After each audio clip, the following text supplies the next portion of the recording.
ഈ നിമിഷങ്ങളെ പരിശുദ്ധ അമ്മയുടെ പ്രത്യേക മാധ്യസ്ഥത്തിനായിട്ട് ഭരമേൽപ്പിച്ചുകൊണ്ട് നമുക്ക് പ്രാർത്ഥിക്കാം.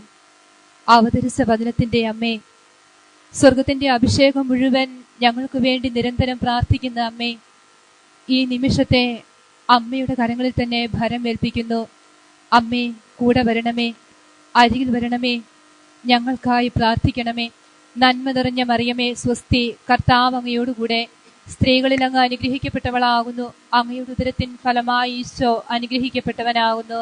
പരിശുദ്ധ മറിയമേ തമ്പുരാന്റെ അമ്മേ, പാപികളായ ഞങ്ങൾക്ക് വേണ്ടി ഇപ്പോഴും ഞങ്ങളുടെ മരണസമയത്തും തമ്പുരാനോട് അപേക്ഷിക്കണമേ. നന്മ നിറഞ്ഞ മറിയമേ സ്വസ്തി, കർത്താവ് അങ്ങയോടുകൂടെ സ്ത്രീകളിൽ അങ്ങ് അനുഗ്രഹിക്കപ്പെട്ടവളാകുന്നു.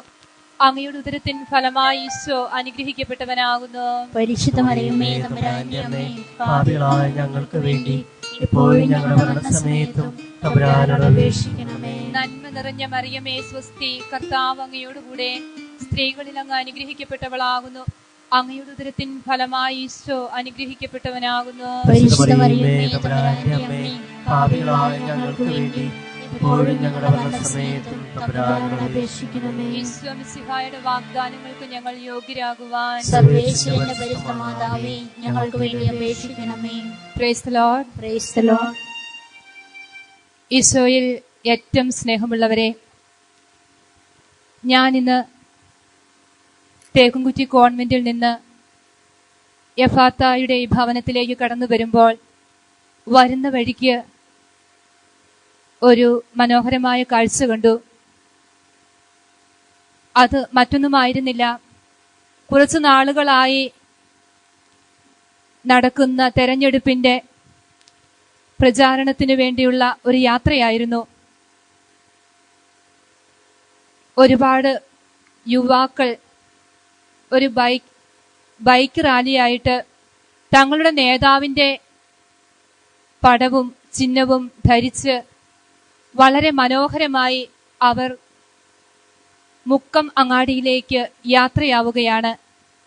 നാളുകളായി നടന്നു വന്ന ഈ പ്രചാരണത്തിന് ഇന്ന് വൈകുന്നേരത്തോടുകൂടി സമാപനമാകും. അതിന്റെ പങ്കെടുക്കുവാനുള്ള അവരുടെ യാത്രയായിരുന്നു അത്. ഈ യാത്ര കണ്ടപ്പോൾ എന്റെ മനസ്സിൽ ഒരു ചോദ്യം, ദൈവമേ, ഈ നേതാക്കന്മാർക്ക് തങ്ങളുടെ ജനത്തെക്കുറിച്ച് എന്തു സ്വപ്നമായിരിക്കും ഉണ്ടാകുക? നാളെ കഴിഞ്ഞ് ബൂത്തിലേക്ക് നീങ്ങുന്ന ജനത്തിന് ഈ രാജ്യത്തെക്കുറിച്ച് എന്ത് സ്വപ്നമായിരിക്കും ഉണ്ടാകുക? അതേ പ്രിയപ്പെട്ടവരെ, ഒരു തോട്ടക്കാരന് തന്റെ തോട്ടത്തെക്കുറിച്ച് ഒരുപാട് നല്ല സ്വപ്നങ്ങളുണ്ട്. ഒരു അധ്യാപകന് തന്റെ ശിഷ്യനെ കുറിച്ച് ഒരുപാട് സ്വപ്നങ്ങളുണ്ട്. അപ്പനും അമ്മയ്ക്കും തങ്ങളുടെ മക്കളെ കുറിച്ച് ഏറെ സ്വപ്നങ്ങളുണ്ട്. ഒത്തിരി സ്വപ്നങ്ങൾ ഉണ്ടതുകൊണ്ടാണല്ലോ തോട്ടക്കാരൻ ചെടിയുടെ ചുവട് കിളച്ച് വളമിടുകയും വെള്ളമൊഴിക്കുകയും അതിന്റെ ഫലത്തെ ആകാംക്ഷയോടെ കാത്തിരിക്കുകയും ചെയ്യുക. തോട്ടത്തിൽ വിരിയുന്ന ഓരോ പുഷ്പവും തോട്ടക്കാരന്റെ സ്വപ്നത്തിന്റെ സാക്ഷാത്കാരമാണ്. ഒരു ഗുരുവും ആഗ്രഹിക്കാറില്ല തന്റെ ശിഷ്യൻ താൻ പറയുന്നത് കേട്ട് മാത്രം അതിന്റെ അപ്പുറത്തേക്ക് കടക്കരുതെന്ന്. മറിച്ച് താൻ കൊടുക്കുന്ന അറിവിന്റെ ചുവട് പിടിച്ച് അപരിമിതമായ അറിവിലേക്ക് അവൻ കടന്നു പോകണമെന്നതാണ് ഓരോ ഗുരുവിന്റെയും ആഗ്രഹം.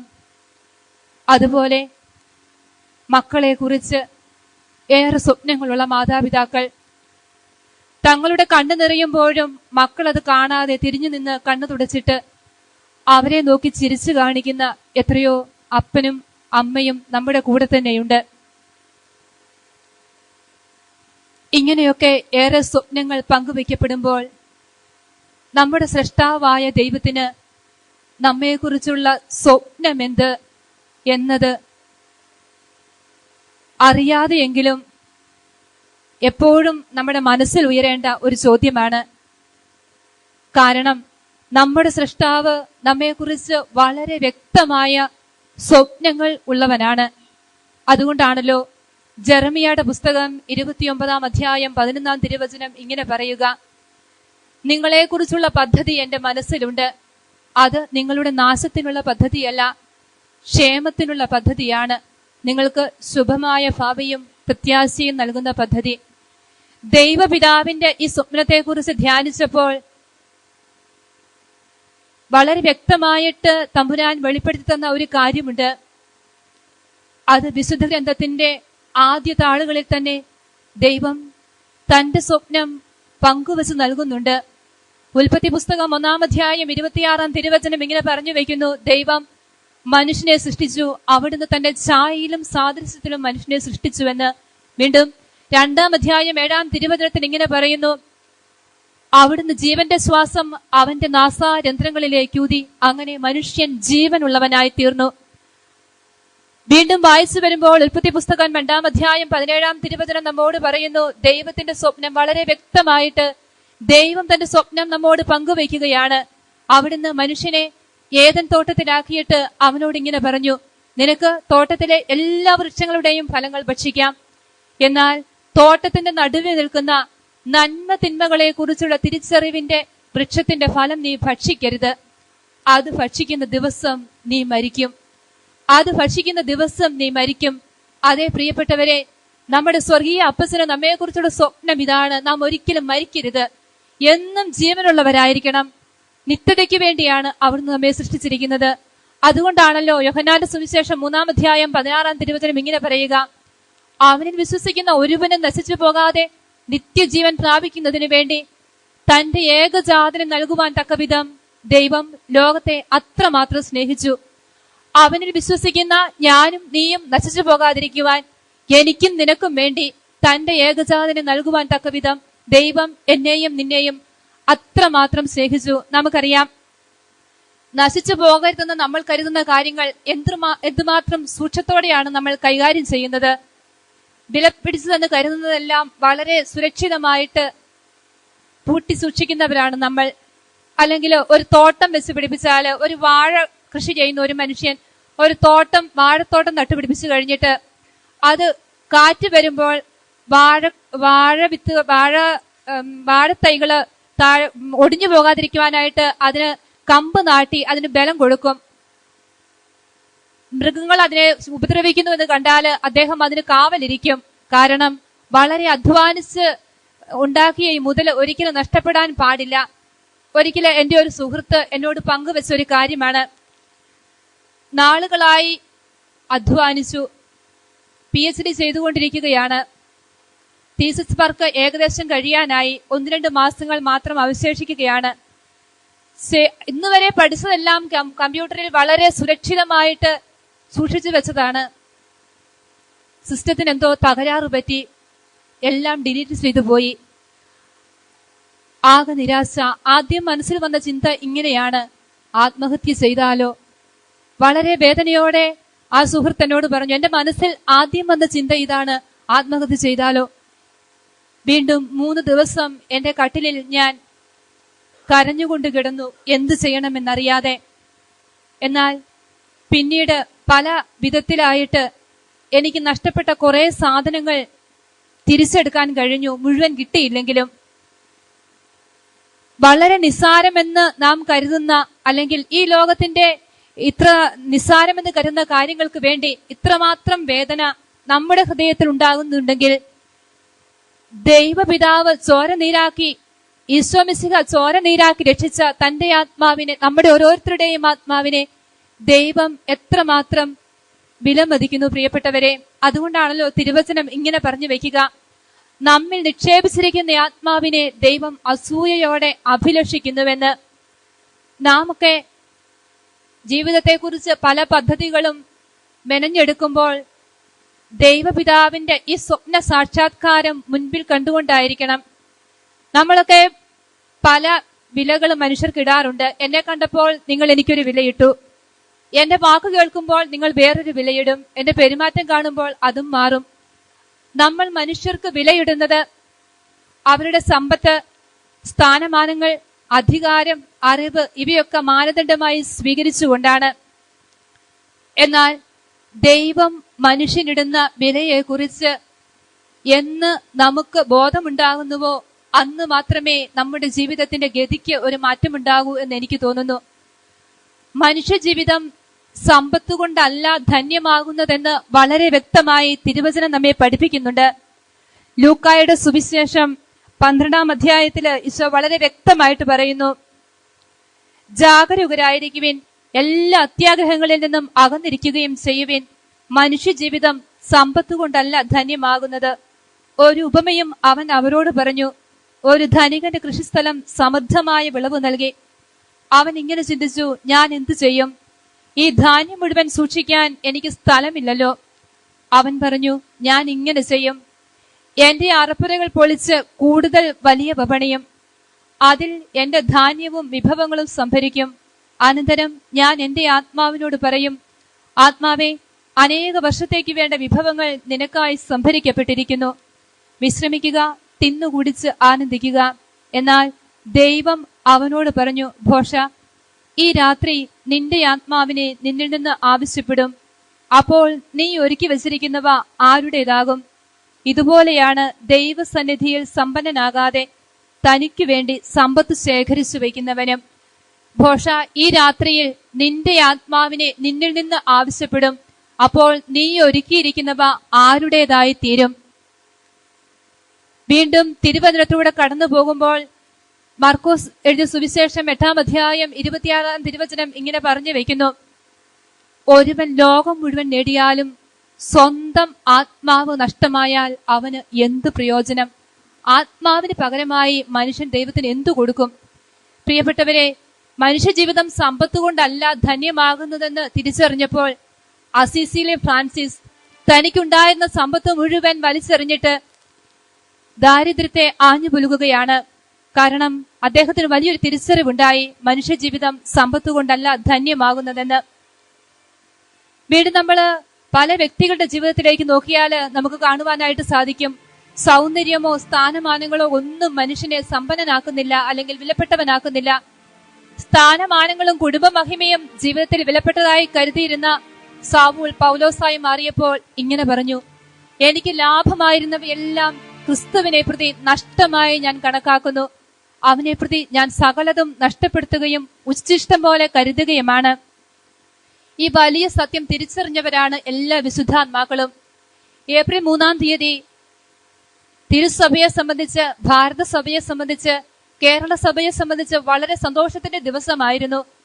വാഴ്ത്തപ്പെട്ട ചാവർ പിതാവിനെയും യൗപ്രാസ്യാമിയെയും വിശുദ്ധ പദവിയിലേക്ക് ഉയർത്തുവാൻ പരിശുദ്ധ പിതാവ് അതിനു വേണ്ട ഇതിൽ ഒപ്പുവെച്ചിരിക്കുന്നു എന്ന് അറിഞ്ഞപ്പോൾ സഭ മുഴുവൻ ആഹ്ലാദം കൊണ്ട് തുള്ളിച്ചാടുകയാണ്.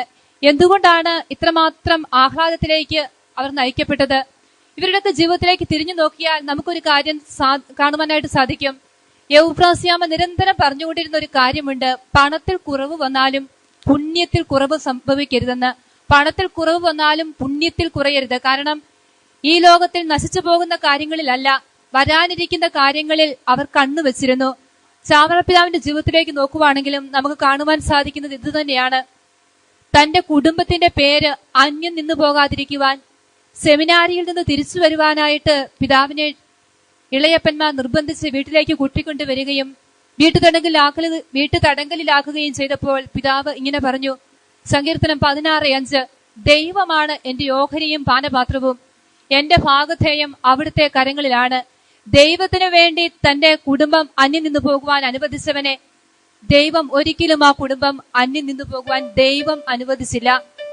അതേ പ്രിയപ്പെട്ടവരെ, എനിക്ക് ആത്മാക്കളെ തരിക എന്ന് പറഞ്ഞ് ഓടി നടന്ന ഫ്രാൻസിസ് അസീസിയും ഒരാത്മാവിനെ രക്ഷിക്കുവാൻ വേണ്ടി നരകത്തിൽ വരെ പോകാൻ ഞാൻ തയ്യാറാണെന്ന് പറഞ്ഞ അമത്രസ്യായും ഒക്കെ നമ്മുടെ മുമ്പിൽ വരച്ചു കാണിക്കുന്നത് ആത്മാവിന്റെ വില അത്രമാത്രം വലുതാണെന്ന്.